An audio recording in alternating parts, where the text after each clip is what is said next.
Tinawag nga ng Rockets head coach na mga kabado itong ang kanyang mga player after ng Game 3 loss nila.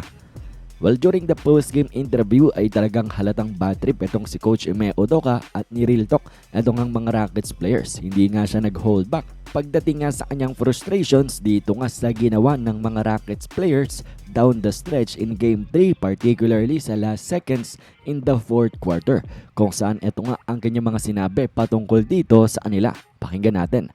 Horrendous mistakes. I don't know if you want to say youth or, scared of the moment or whatever the case, but you have a 6-point lead with 20 or 30 seconds to go, get a rebound, and just have to hold the ball and get fouled, or it's basically a 1-on-4 and throw it away.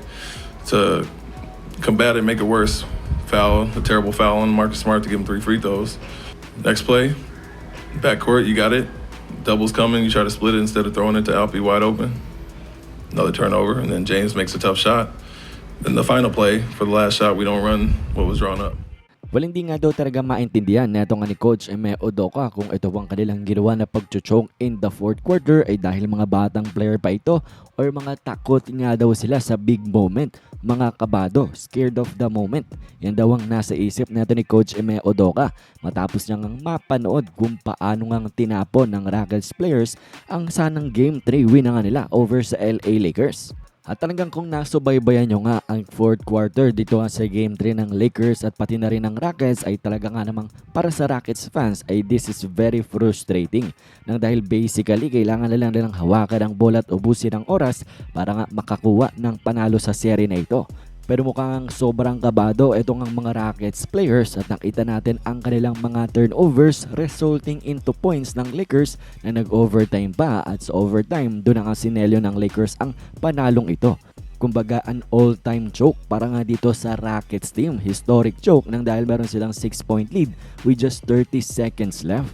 At binanggit na nga rin dito ni Coach Ime Udoka ang kanyang naging message nga daw sa locker room matapos ng kanilang grabing Game 3 loss. Ito, pakinggan natin siya. The guys after this loss now down 0-3 in the locker room.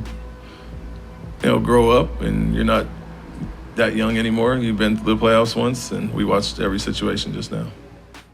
Wala, sabi natin ni Coach Ime Udoka na sinabi niya na grow up na nga daw, hindi na mga bata itong mga Rockets players at meron ng experience pagdating sa playoffs. Kumbaga hindi na dapat ito ang kanilang ginagawa nang dahil hindi sila mga first timers dito. Katulad ng last year na kalaban nilang Warriors pero mukhang hindi nga sila natuto at talagang kabado pa nga rin ngayong kinakarap ang team ng Los Angeles Lakers. Ngayon, down sila sa serye 3-0 and basically it's a close series na. Sure win ng LA Lakers ayon nga sa historic numbers kung saan wala pa ngang NBA team ang nakaka-comeback from being down 3-0. So mukhang sure win na ang LA Lakers. They just have to make sure and make it official sa game number 4 sa Lunes yan. Pero anyways, kayo ba ano bang masasabi nyo patungkol nga dito sa Game 3 choke na itong ang Houston Rockets at kung paano sila natalo? Komento nyo lamang inyong mga opinion sa ating comment section.